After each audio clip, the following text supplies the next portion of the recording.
안녕하십니까. 공동주택 집합건물 초보 격리를 위한 내비게이션 토TV 시작합니다. 연말정산이 드디어 거의 다 마무리 져 가시죠. 그러면 우리는 그 직원들에 대한 연말정산 추징도 있을 것이고 환급도 있을 것인데, 추징은 어렵지 않아요. 월급에서 떼고 납부하는 거니까 어렵지 않은데, 환급은 그거하고 다른 방향이니까 매번 익숙하던 것에서 벗어나면 당황하기 마련이니까, 그거에 대해서 붕괴 방법에 대한 설명을 하겠습니다. 시작합니다. 어, 이 자료는 제가 연말정산 오프라인 교육 때 했었던 그 자료 중에 그 페이지만 알려드리는데요. 원래는 질문을 좀 받으면 댓글 하는데, 댓글을 하기가 너무 이제 귀찮고도 힘들어서 엄밀히 말하면 제가 이제 세대가 크다 보니까 집에 오면 쓰러져 자기 바빠서 다 댓글 영상도 그렇고 유튜브도 그렇고 카페도 그렇고 댓글 다는 게 좀 제가 몰아서 하는 편입니다. 최대한 제가 해드리려고 하는데, 그리고 하나 더 말씀드리면 너무 사소한 거는 좀 질문을 안 하셨으면 해요. 왜냐면 검색하면 나오는 것들도 질문하실 때가 있는데, 그러면 제가 답은 안 알려드릴 수는 없고, 그걸 또 치다 보면 너무 그 건수가 많다 보면 제가 너무 시간을 할애하다 보니 너무 피곤합니다. 그러니까 여러분 좀 양해를 해주시고, 이 전표 관련해서는 이 영상 하나로 끝내겠습니다. 자, 시작할게요. 연말정산 환급할 때 보통은 우리가 그 납부할 세금에서 환급할 세금을 뺀 나머지를 우리가 국세청에 신고를 하죠. 근데 대부분 1년치에 대한 소득세에 대해서 결정세액이 0이면 1년간 납부했던 세금을 모두 받게 되니, 오히려 받아서 납부해야 될 금액보다 우리가 돌려줘야 될 금액이 더 많습니다. 그러니까 그 많은 경우만 가지고 설명을 해 드릴게요. 자, 그러면 여기는 1월 31일분에 대해서 1월 31일, 아이고 잠시만요. 펜으로 바꾸고 할게요.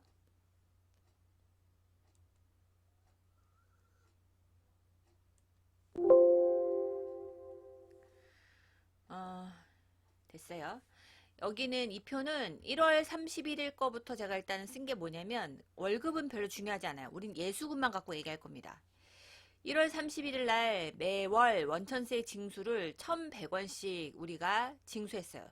이거는 국세청, 즉 세무서에 소득세로 1,000원은 소득세로 가고요. 100원은 지방소득세입니다. 요거 맨날 이렇게 나오고 있어요. 지방소득세. 이건 국세고 지방세입니다. 1,100원을 매달 납부하고 있었어요. 1월 31일 날. 근데 2월 달에는 우리가 연말정산하고 나서 우리가 환급금이 3,300원을 돌려줘라라고 돼 있어요. 그러면 우리가 3,300원을 직원한테 줘야 되고, 그리고 매달 납부하는 건 1,100원인데, 그러면 실질적으로 우리가 2,200원만큼을 더 줘야 되는 거죠. 그럴 때 쓰는 계정이 뭐냐면 가지급금이라는 계정입니다. 임시로 지급하는 거예요. 이거는 우리가 돈을 미리 주는 거고, 돈을 받으면 가지급도라고 했네요. 가지급금으로 우리가 쓰죠. 이건 좀 지울게요. 제가 너무 글씨를 못 써서. 얘는 임시로 지급한 거기 때문에 대표적으로 많이 쓰는 예시가 급여에 대해서 그러니까 어떤 사유에서 미리 좀 지급해달라고 얘기할 때 쓰는 계정이기도 합니다. 가짜로 지급한 거예요. 근데 어쨌든 임시죠, 임시. 임시로 지급한 거기 때문에 나중에 돌려받을 거예요. 그랬기 때문에 이거는 자산이에요. 계정 자체가. 소속이 자산입니다. 그래서 가지급금으로 2,200원을 더 지급하게 되는 거죠. 여기까지 상황을 보면. 그리고 그 다음 달에 또 1,100원을 예수금 할 때 아직 2,200원에 대해서 회사에서 미리 납부한 게 있으니까 다음 달에 또 1,100원을 차감 조정해요. 그럼 또 1,100원 남았죠. 또 그 다음 달에 예수금 나갈 때 다시 1,100원 차감 조정해서 실질적으로 3,300원이 될 때까지 예수금을 조정을 해서 원천징수 납부세액은 실질적으로 납부할 것은 없어요. 대신 신고는 하셔야 됩니다. 그렇게 하게 되면 여러분들이 연말정산 환급전표 처리 방법에 대해서 할 거예요. 근데 깔끔하게 그냥 다 환급받겠다 하시는 분도 있는데, 그거는 환급에 대한 건 여기서 설명하기는 너무 길고, 보통은 실무자가 처리하기는 이게 제일 편하죠. 왜냐면 환급할 때는 환급 부표를 또 따로 써야 되는데 그게 생각보다 좀 익숙하지 않아서 사람들이 하기가 힘들어요. 특히 초보자분들께서는 그거는 제가 설명하지 않겠습니다. 경력자분들이 주로 많이 쓰죠. 자, 그러면 그러니까 1월 31일 날 급여는 계산하기 편하게 숫자를 단순화했습니다. 11,100원을 주고 있는데 급여는 실질적으로 근로자한테 가는 거는 실질급여는 10,000원이에요.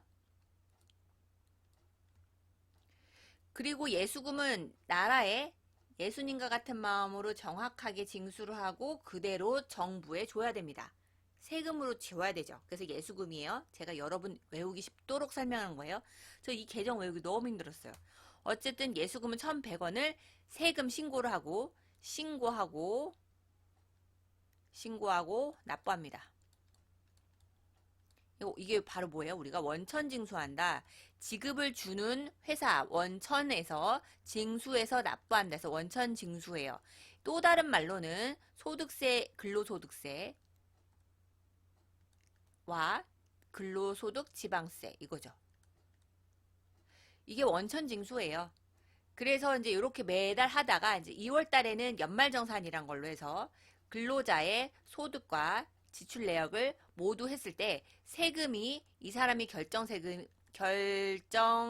결정세액이 얼마인지 해봤더니 내는 부양가족도 많고 카드도 많이 쓰고 의료비도 쓰고 해서 실질적으로 돈을 모은 게 없다. 그럼 너는 세금 내지 마 라고 하는 게 바로 결정세 0으로 결정 땅땅 내려주는 거죠. 그럼 기존에 납부했던 이 사람이 1,100원에 납부했던 세금 중에서 그냥 한 사람만 있다고 치고 연간 3,300원 납부했는데 결정세액이 0원이니 그럼 어떻게 해요? 나라에서 다시 돌려주는 거죠. 이런 플로우입니다.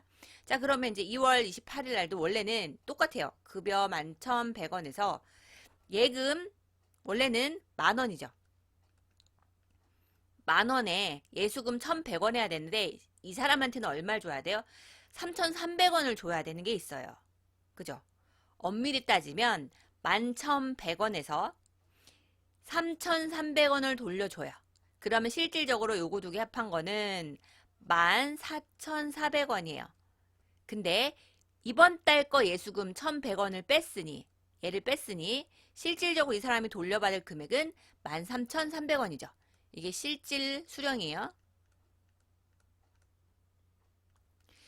그리고 나면 가지급금 3,300원이죠. 그러면 이제 원래는 1,100원을 이번 달도 납부해야 되는데 가지급금으로 준 거 3,300원을 1,100원만큼을 상계합니다.